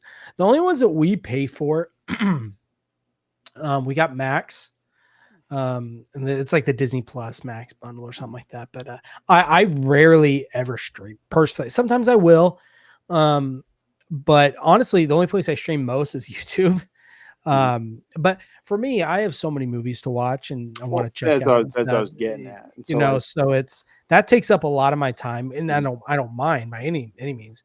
oh yeah, But streaming, I like streaming, and especially streaming is really good too. I enjoy it to try before you buy. Definitely, I think is good if you can find it. well, But I understand that mentality. I yeah, understand, but but as far as cable goes, no, we don't have cable. okay, yeah, no, I was Yeah, just curious. I was just curious what your yeah. situation was and everything, because like for me, we cut out cable over 7 years ago, and Uh-huh. then we haven't looked back since. And we always had a big, you know, movie collection, like a few Mhm. hundred, 600. You know, we had a decent amount of movies, Yeah. but they were the core favorites. They were the things that, you know, like we just grew up watching, nostalgia favorites, Mhm. things to have, not too many blind buys kind of thing. And like, Yeah. so there was that. And so we had plenty of movies to watch. And I was always watching a movie every day. Like it was a thing, but we were paying for cable and all that. And we cut it out, never looked back. And then we've tried the streaming services over the years, but now we live in a place where the internet's really crappy. And so it's like not worth it. Unless you're Yeah. going to watch something in the middle of the night. Like the middle of the night, it's like the best time to watch it because it seems like nobody's watching anything. And so the internet bandwidth, it opens up in my neighborhood or something. Yeah. If I was to stream something now, it would be perfect. Yeah. But like, so, you know, we haven't done that. But the thing is, like, I have this situation where I have a ton of movies, but either there's only a small section of movies that are appropriate for my youngest. Mhm. So to watch, and there's that. And then there's a small section of movies that my wife likes.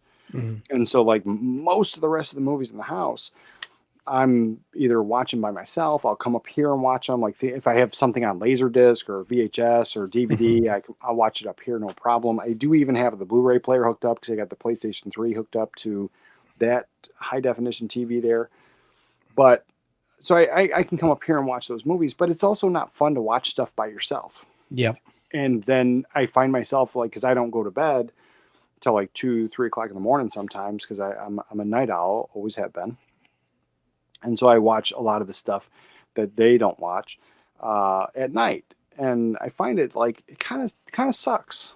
Kind of sucks Mhm. like watching some of those movies. 'Cause, like I think movies should be shared, Yep. and so like granted, like I'm not going to watch like they call her One Eye, you know, Thriller. I'm not going to watch that with the family. It's not a Mhm. family movie, Yeah.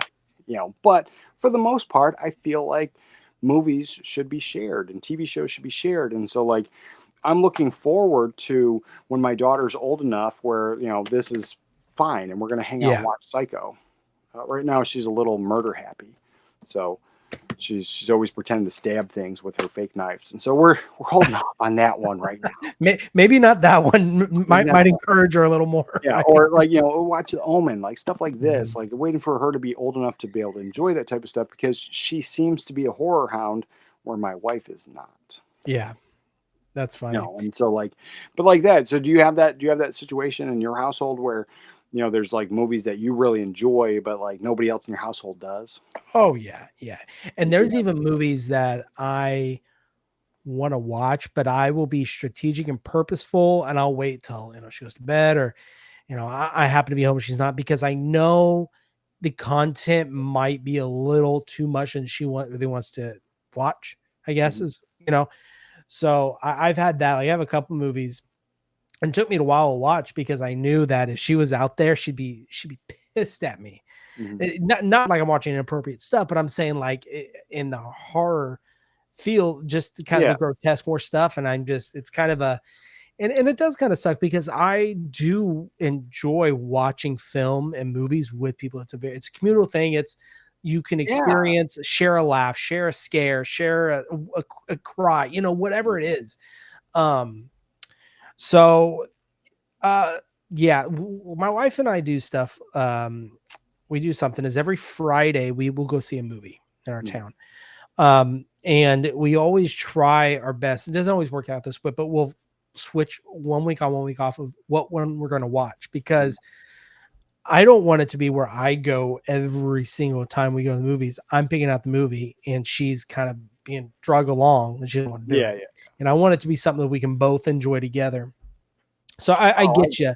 I get you on that part where I'm in the same boat as you, where there are some movies that I can't really watch with people. It's hard because well, I mean, it's not there's as like, fun. yeah, I mean, I don't have a ton of those films, but like Right. Thriller, they call her One Eye. Like that movie, Yeah. that's not a family movie, but like Hmm. I can appreciate it to a point. I mean, like Hmm. there's some stuff that's like, yeah, like, Hmm. but like I don't have a ton of those movies, and I'm not a huge horror hound. Like when it Hmm. comes to horror, I really am in the mainstream. Yeah. I don't have any like the B movie, like crazy, Hmm. obscure Yeah. stuff like that. Like, and anything I do have, it leans more into the comedy, like comedy horror. I love comedy horror. I think it's the best. Yeah. So like Chopping Mall. I mean, that's dark comedy, but Chopping Mall I Yeah. think is great. Dick Hmm. Miller's got an amazing death in that scene in that movie.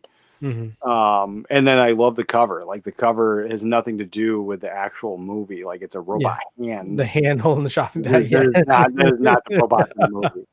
Yeah. But I love it. I love it. I think it's great. And then there's another one. It was Dick Miller's last movie. It was Burying the Ex with Anton Yelchin.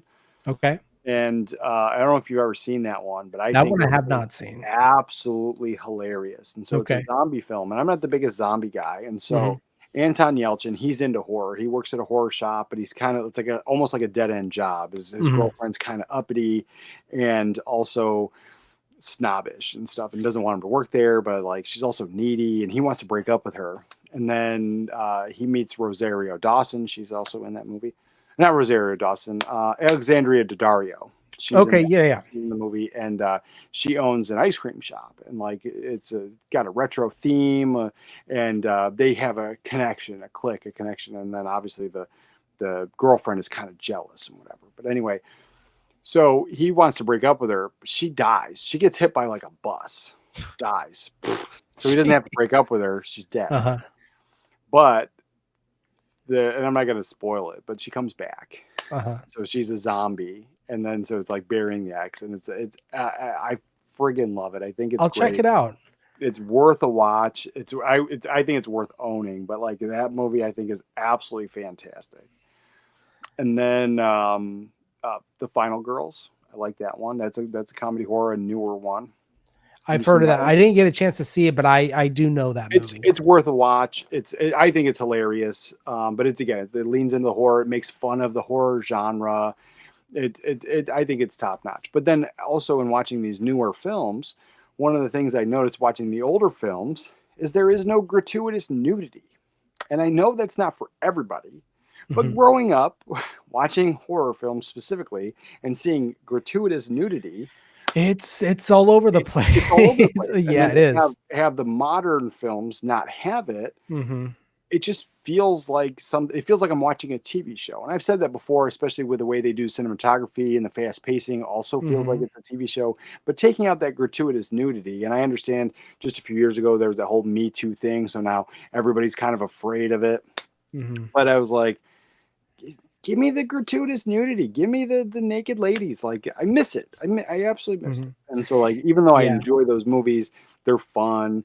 They don't have any of that stuff. And I'm just like, oh, it's kind Yeah. of sad. Well, even movies back then, there was a different, I don't want to say threshold, but a different view Mhm. on, I guess, what was appropriate. Because, like, look at 16 Candles. You know what I mean? Yeah. That they would allow in PG movies. And I know there's an argument, well, PG-13 wasn't around at certain points, so it was automatically a PG movie. Oh, But Logan's Run. Logan's Run is rated PG. Came out in the Mhm. 70s. I don't know if you've ever seen this one. It's a Okay. phenomenal film. I really enjoy it. It's a sci-fi film, but there's an orgy in the movie. It's in the background, but it's going on. It's there. They call it the arcade. I think they call it the arcade, and that's where the adults have fun. So it's basically a future movie where there's a dome over a mall, and the whole thing was filmed inside of a mall. But the people live inside the dome because if they leave the dome, they'll die. Like that's what they were told, and so they live in the mall kind of. And so like there's one spot where you can just have your pleasure, and you can see the bodies, and they're all naked and they're running all over each other. And the thing is, I even my dad said his dad, my grandpa, took him and his brother to the movie when they were kids, like they were little kids, and so that scene happened, and then my grandpa just got up and left the movie, left the kids there, left them there. They finished watching the movie, and my grandpa was just so embarrassed and didn't know what to do or say. He just got up and just waited out in the lobby for the rest of the movie to be over. That's So funny. this was in the 70s. Yeah. Like it's like you say, it was a different time, what was appropriate, whatever. Like my grandpa just felt embarrassed, but he left the kids there because not knowing what else would happen. Yeah. So like it's only that one scene, but the movie's rated PG. Yeah. It's pretty crazy. You look back at movies then and kind of what were in those movies ranks. Like today, look at that would definitely be an R, right? But it's pretty interesting to see that for sure. Oh yeah. And I mean it's in the background, they're running, they're chasing somebody, and so like you still see it though. But it's like not like super up close. It's not like a porno, but like you know what's going on. Right. That's And so, funny. yeah, there's tons of PG movies that would probably be rated PG-13 or R now, just depending on the content. But yeah, and like it is, there's like a thing like back in the day, sex and nudity wasn't as big of an issue as like religion was. Like if you poked fun at religion or they had issues with it, and so there was a lot more movies that actually had religious like scenes, or people go to church or they talk about it, they pray at dinner and that type of stuff. And now it's like the other way around, where now it's like, that's the thing that's kind of attacked is like the sex and nudity, and like the religion's there, but like nobody cares about it, like kind of thing. Like it's like kind of like the things are reversed, or I'm sorry, the religion is what's attacked, and sex and nudity is kind of left alone. But then at the same time, like I was saying, like, because I think as the Me Too thing, there's no gratuitous nudity. There's no just random naked women in horror movies like they used to be. Yeah. Yeah, there is. And I've noticed that too, especially, I mean, you look at movies in like the 70s and the 80s for sure. Yeah. The horror movies, it was all over the place. And like growing up with it, like it never bothered me. It was like always there, right? And like it's not like I'm in my 40s. Like I'm not like looking for it, avidly looking for it. But like when you watch the newer movies and it's not there, it's whatever. But then you go back to watch your favorites and it's there. Yeah. So then it's almost like it's shocking and jarring. And yeah, I was like, I don't know if like it's the one thing I think is missing from the modern horror genre. I don't know. I think it's there. Wolfman is something that I watched. I think you liked it. I did not. You talking about the newest one, or newest one with the Blumhouse one? I did not like that movie. I was not. Not. Yeah, I wasn't a fan of it. I thought maybe I was talking to somebody else. I thought you were the guy. I like the Del Toro one, the one that Benicio del Toro. Yeah, that one, and that one gets a lot of crap. Yeah, that one, and I enjoy people it. don't love. I like that film. I think it's really cool. Yeah, I did great. not like the new one. Okay. I think here's my biggest argument with it. Look, I think if you made that movie and not called it Wolfman, called it something else, I think people would have been more open to it. I think I Yeah. might have had a different view on it, but the fact that you put the name Wolfman, you changed it so much. Like I'm going and I'm expecting to see Wolfman, Right. and it's more of an infection, a more of a what's it called? What's the disease? I don't know why I can't think of it right now. Check 'em out. Like Cujo had in his movie when animals get Oh, like rabies? almost like a rabies type thing, Okay. you know, Yeah. that where it's Cujo's great. infectious. It's not necessarily a curse. Mhm. So yeah, I didn't care for it too much. And I mean, yeah, like the whole thing, I was very mhm, like, not that I was angry. I was just mhm, like, I don't get it. I don't get why people were excited for it. Like it mhm. felt flat. And I was like, a lot of the Blumhouse stuff, like I've been feeling that, and then Yeah. a lot of the A24 stuff, I feel that way too, where it's like Mhm, super hyped and put on this like pedestal, mhm, and then every time I watch it, I'm like super disappointed. mhm. I think I have 2 A24 films in my collection, and, Yeah. like, the one of them's okay, and the other one I think is, pretty good, but other than that, like, the rest of every single other one I've seen, I'm just like I leave feeling disappointed, like, and so Okay. I just don't know if it really is just, like, everybody putting it on this pedestal, and they're like, "Oh my god," or, almost like a modern day film snob. And they're like, "Oh, I it's an could A24 film, so this is great." And then like yeah. all the hype comes, and then everybody, and then I go see it, and I'm like, I don't see what you're seeing. And so I thought you were one of the few that I spoke to that was into the Oh, Wolfman movie, yeah. and I wasn't I into it. was not. I Yeah, really. I'm with you. I wasn't a fan of it. A24, I think the thing with A24 is they did have a really good run early on. Mhm. With and I think they are more of an experimental, I guess is the word you can say, a production company that is willing to fork out the money for these more obscure type of films. And Yeah, and now, I'm glad they're doing it, so I'm not right, knocking it, but like it feels like they're being treated as like amazing there's a films, cult and like following to A24 for sure. there is definitely a call for, and when I speak out against it, I get Mhm. the A24 bros, or I get the Blumhouse bros, and they're like, "You're stupid," and I'm like, I didn't like the film. It doesn't make me They stupid. my favorite comment is you didn't understand it. Yeah, yeah, yeah. It's the Yeah. same. It's the same connotation. You're stupid. You didn't understand it. It's the Yeah. same thing. Yeah, you got to rewatch it like 10 times for you to really understand it. If Yeah. you don't get it, yeah. And Neon though, Neon's another up and coming one that a lot of people are backing. Mhm. Um, I don't know if you've probably I don't know if you've seen any Neon films. I don't know. Maybe I have. I just don't know. I think Long Legs was Neon. I did not like that one. Oh, you didn't? I did not like Long Legs, and I'll tell you Okay. why. So like I like that type of film, like, and I don't Mhm. mind something that's like slow and dramatic, and like it's something that's drawn Mhm. out and like Yeah. mystery behind it. One, you have Nicolas Cage in that film, and Mhm. very underutilized. And then that whole scene, his little crazy scene at the table inside the police station, Yeah. I was bored with that. Like none of that, it didn't do anything for me, especially to have finally see Nicolas Cage, and then you're just Yeah. like, oh, he's chained to the table, and then he just ends it all. Wow. Yeah. But the end of that movie, and I mean spoilers if anybody has not seen this movie, but the end of the movie, I feel was like plot holes, or like this wouldn't happen. Like she allowed him to go in the kitchen knowing what was going to happen, Mhm. and take out the wife. Like she knew it was going to happen, and she allowed it to happen. And then like the doll, like, and I get maybe you don't know to shoot the doll or do whatever. Like you don't know to do that, but there's something, and you shouldn't be in the house. The kid shouldn't be in the house. The wife shouldn't be in the house. Like that's kind Mhm. of the whole thing, the whole MO for this. How Long Legs kind of works, and she was the one figuring it out. And it just took her forever. It took her forever to shoot the guy. Took her forever to shoot. It's just like I was just like I don't know. I don't know. And That is then the it like connected like the mother and her. She was the one that was the kid that didn't get taken.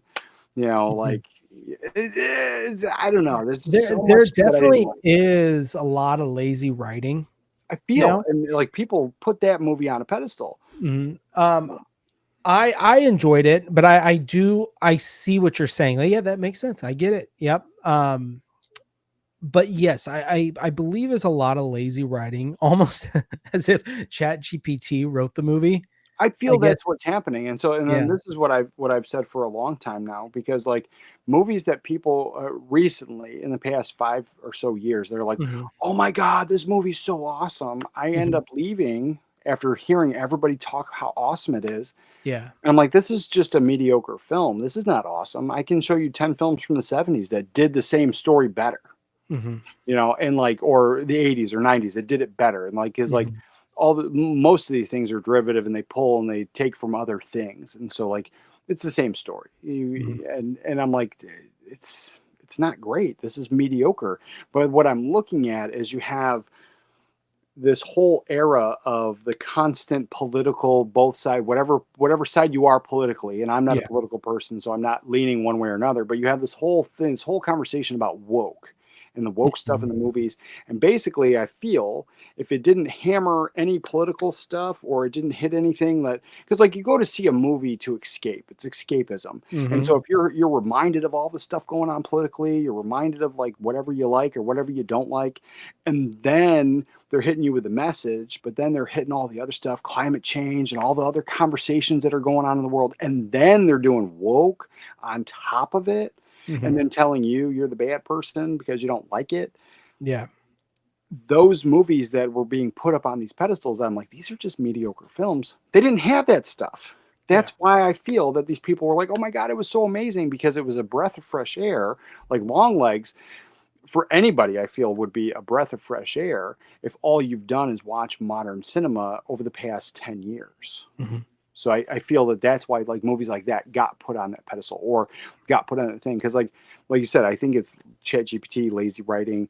Mhm. I think it had potential. And like I said, I really do think Nicolas Cage was very underutilized in that Yeah. film. And like, Mhm. you don't really get them. Like you sold on it because like at first they were like, "Oh my god, this is like, sci-fi Silence of the Lambs." Like that's how they were Yeah. I selling it, remember right? And I was that one like, "All scene. right, Yeah. this is a little weird and stuff." And then they were like, "Nicolas Cage." Like I'm like, "Okay, I'm in." And then I watched it and I was like, I don't see why people love this. Yeah. But it was like going back and thinking that I was like, I have the luxury of watching all of this. And I Mhm. spend a lot of time watching old movies. And so like if all you have done is just watch the new stuff, yeah, that's definitely a breath of fresh air. Mhm. And those A24 films, the Blumhouse films, like I Yeah. get it. It's a breath of fresh air. It's different. It's not hitting home with the message, which, you watch Venom and there's like a whole talk, a whole like lecture about climate change. And it's like, yeah, you can take that line out of the movie. It doesn't change Right. anything. It's a movie about a alien. That Right.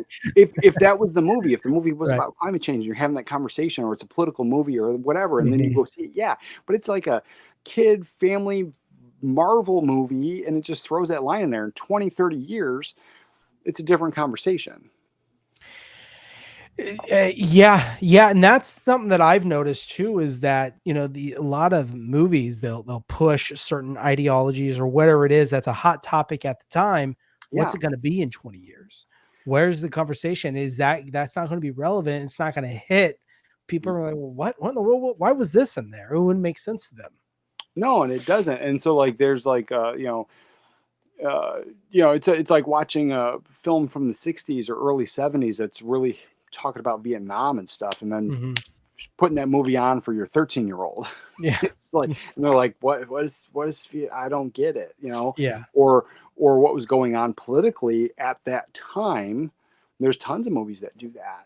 Mhm. And so you just like, it kind of goes over your head. Like, what was it? The Lethal Weapon, the whole, there's like a good focus of the movies talking about apartheid. What kid, you try to watch that movie now, what young Mhm. 20-year-old is going to even know what apartheid was? Yeah. You didn't live through it. No. You didn't remember. You didn't listen to it on the radio. Like it wasn't there. Like you probably weren't taught it in school. Mhm. And so like, yeah, that section of the movie, while the movie was new and fresh, like fine.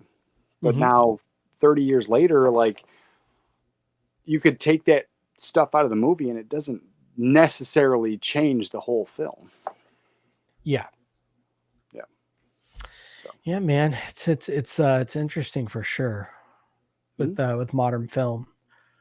I wonder where it's going to go now, right? Because these films ebb and flow, and so I wonder what the next step is going to be with modern Well, filmmaking. everyone, is super excited because, like, even South Park made an episode that woke is over, and they can say these words that they couldn't say Mm, just a few years okay. ago now. Yeah, yeah. And so they're talking about that, and then people are constantly mentioning how woke is over, and this. And I always say it's always been here.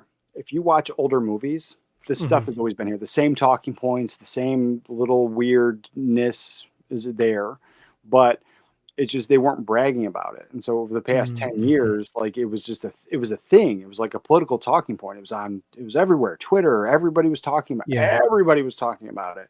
And so it became like the normie was like, "Hey, what is all this? What is this woke stuff? Like I don't understand." And then, then people started to get sick of it in that conversation. But like you watch older movies and like and I,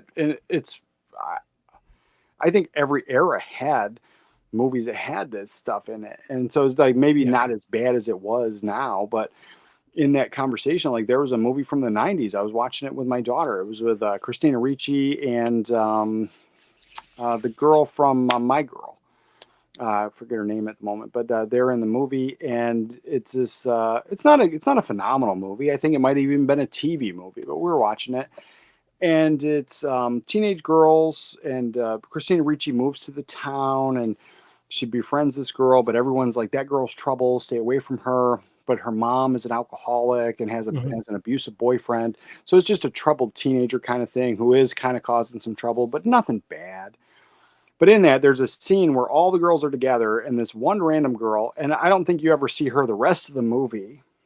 And she's talking about like she doesn't shave her armpits or legs. And it was the why would I want to do that? Why do I want to impress a man? I don't remember the exact conversation, but that was the Yeah. thing. My wife was like, "Oh my God, it's always been here." And I said, "That's what I've been saying for years." That's why like people are up in arms about it, making a big deal. It's Mhm. always been there. But like Yeah. when you're watching those films, you just kind of chalk it up to, oh, that's just like the weird lady down the street. Like you know those people in your real life, so of course they'd be in the film. But Mhm. it's just the stuff has always been here, and so I Yeah. don't think it's ever really going away. They're just not beating the war drum anymore. And so Yeah. that was my whole talking Oh, point okay, okay. about that stuff. And so like again, I'm not political. I don't care, Mhm. but it has been a talking point for Right. almost a decade now. It started Mhm. with I think like right around the time I got out of the Navy, there was this like huge thing with the overweight people trying Mhm. to get, and that's not a new conversation either, but it was overweight people trying to get on airplanes and not being charged double seats or whatever. And there was I like that remember that. conversation, and then it was like then they would like brought up like the old Eddie Murphy movies where he did Norbit, Mhm. where he played a fat person in one of the roles, but then in the those other ones. Is it the Nutty Professor? Was that the one? The Yeah, Clump? he was one Nutty Professor, Yeah, and then the where he sequel, The lost all the Clumps. Yeah, weight and and so all that stuff. Yeah. he played all the family members Yeah. except for the little boy, and they were all overweight. And it was funny. It was a funny movie. It Mhm. was a funny scene. Great, Eddie Murphy did that, and then they brought that up, and that like that movie came out in the '90s, and I remember like they were talking about how that didn't do anything for the overweight community, and that's when I started to see some of it. And so it's been about 10 years where they were like Yeah. really pushing the change that everything's got to change. Mhm. But I was like, it's not for the better. It's not for the better because like the average moviegoer, the average person that's not just going to buy all this physical media and go to the movies anyway, and like people that just love cinema, the average person is going to just stop. They're going to Yeah. stop spending the money on it because they're just like, I don't get this or this is weird, and then they move on to something else. Yeah. For me, I'm a movie guy, so like I keep watching it, I keep seeing it, I keep going, and I'm like, I just don't like it. I don't like the Yeah. modern stuff. And, there have been some modern films that I have liked, like as I mentioned, like Burying the X and The Final Girls. I think those are fantastic horror comedies. And they're newer. So yeah, there's definitely like a little bit of a give and take there. Mm-hmm. I don't know Sure. what your opinion is on that whole topic. I could see that. And I, for the most part, yeah, I do agree with you. I think I will say I think there's been a lesser effect of them, like you said, beating you over the head with it. It's still there, but it's not blatant. It's not almost forcing you into a certain force feeding it to, I guess is what I'm trying to say. Yeah. But And then bragging about it. Like, right. Yeah, exactly. we did this thing that you don't like, but look what we did. Yeah. And that's how it's felt. That's how it's felt. And so like, And then they go and win awards for it. Well, even then, and that was the thing. So for me, it was never like, oh my God, this is woke. Like people made videos, people went crazy. I never made videos. I never did this. I never cared. I saw the movies anyway, but like what would do it for me was because I'm not a political person, is I would hear that and then I'd go, okay, well, I'm not watching that. Not because I agreed one way or another, but it was just, that was the talking point. It was being pushed, and like, it was like there was an issue. And so what I would do is I would wait till all of the dust would settle, and then the people would stop making videos of like, oh my God, this movie is this, or oh my God, this person did this. And then I would wait, and then I would see the movie later on, and I'm like, it's not as bad as they made it out to be. I don't know if you noticed that either, but that is something I had noticed. Is like every time there was like a hot button movie or an issue or an actor or an actress, it seemed like there was like that thing. I have dogs, and there was a cat fight outside, so they start freaking out. Oh, no worries. I don't know. We can wrap this up pretty soon. We've been going for almost 2 hours. Yeah. We'll probably have to wrap it up. I got an early day tomorrow, so if we can wrap it up, and then, dude, I want to come back and do this again. This is a lot of fun. Yeah, it was definitely a lot of fun. But yeah, no, I don't know. Like real quick, like if you had an opinion on that, like about the, when you would just hear like a certain movie or certain something, they're like, oh my God, and like everybody would make videos about it, like complaining how woke it was before the movie came out. Like what was your opinion on that thing? Did you still go see the movie no matter what, or did you wait? I for the most part, I go see the movie. I try not to let public opinion sway with what I see. I try not to. Of course, I think for the most part you can't help it, because that's why I just kind of waited. Right. Yeah. What movie was it? And it was never as bad as I ever thought. Like as they made it out to be. Like it was always like, I'm like, you know what? I have a very modern example. Superman. Okay.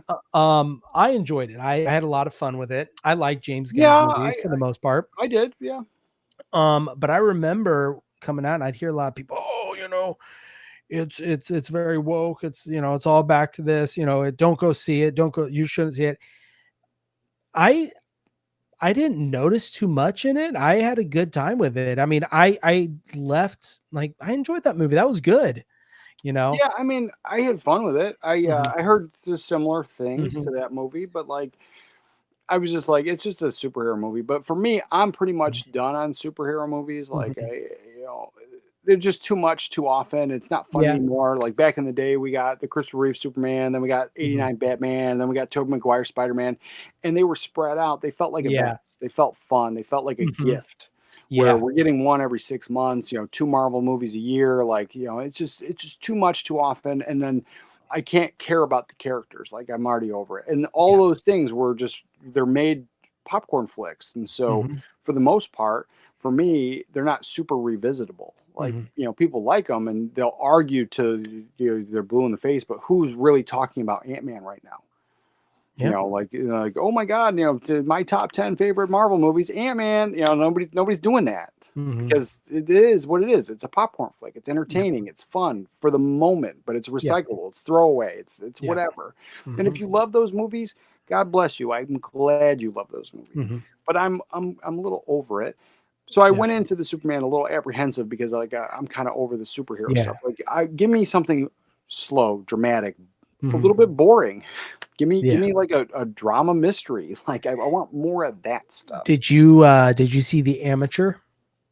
I did not. You might like that one. That was pretty good. It's Who's in Rami that one? Malek. Huh? Who's in that one? Rami Malek. Okay. He's a so I'll tell you this real quick. He basically works for the government, and he's in information warfare within the government. So he gets access to all this crazy stuff. Well, he's married, and his wife goes on this trip to France or something like that. Anyways, a political assassination or something like, or not a political. Anyways, an assassination attempt takes place. It was a lot of people. Well, she got taken hostage and was then murdered. Mhm. So he goes up to the people in charge and said, "Hey, look, here's all the evidence I have," because he has access to all this information because he works high up in the government. And they basically told him, "Sit down, we'll handle it. I don't need you to worry about it." And he goes, "Well, what about all this stuff I just brought to you?" And they're like, "No, we're fine. We got guys working on it."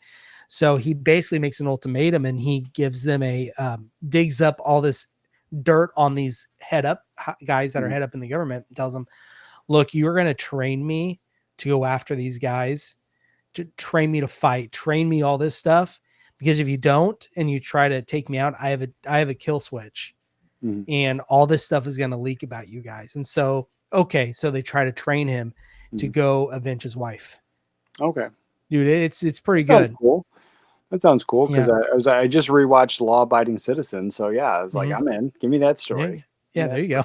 But yeah, so what I was saying is like, you know, I went into Superman a little apprehensive because I'm like kind of done with superhero movies, and then a little bit of that, you know, that conversation of like, oh, it's woke. Like, it didn't really get into my head, but I'm like, it might be there. You know? So, but I go see it, and I'm like, it's fine. It's another big spectacle, popcorn flick. It's fun. I loved the dog. I think there was fun stuff going on with it. But then, like, I go to the grocery store, and then to write an article about this new Superman movie, the Time, I don't know if it's the Time magazine or one of the magazines that was doing it. It's got the Christopher Reeve Superman on the cover. So I'm like, you gotta use Christopher Reeve to sell an article about the new 2025 Yeah, right. Superman, because that was the headline up there. It was like talking about the new 2025 Superman. But I'm like, but Christopher Reeve is on the cover. Yeah. Like, so I'm sure if funny. I opened it up, I'm sure there would have been more of the Superman movies, or there would have been an article. There would have been more stuff, but there was just that little. I mean, there might have been something else, but I noticed the 2025 Superman article headline on the cover, and so it's just like, it's okay. I maybe the world that they're building is going to be good. Maybe the Supergirl movie might be super fun, especially if like she's a party girl, wants to get drunk all the time. That's kind of her thing, or that's how she deals with her superpowers or whatever. And so like, you know, yeah, I was like, I will give the world a chance. But as far as like this movie goes, I think I like it a lot better than the Zack Snyder films. And if I were to put them all, because I haven't liked a lot of the modern Superman movies. If I were to put these and rank them out, it would go 1, 2, 3, the new 2025 Superman, and then 4. Because I like 4. I know a lot of people give it crap and everything, but I like 4 because I watched it when I was really young, and I enjoyed it for what it was. Yeah. And for me, it was a Superman film. Yeah. It was, you know, all the political stuff that was going on at the time. And like we just talked about that earlier, like the, you know, the nuclear weapons and the disarmament and that conversation, like that's not being had right now, but it was back then. Yeah. And so like, yeah, I totally get it. If you're an adult seeing that film back then, like I'm sure, yeah, you probably hate it. Probably.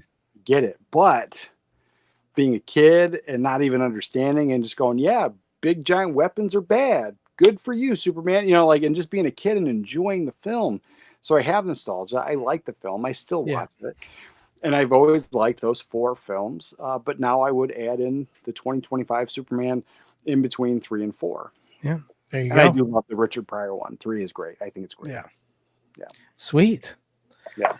Yeah, but no, that was it, man. It was great, great hanging out. Yeah, it was fun. Wrap this up and remember to watch a movie today, and I'll catch you guys next time. All right.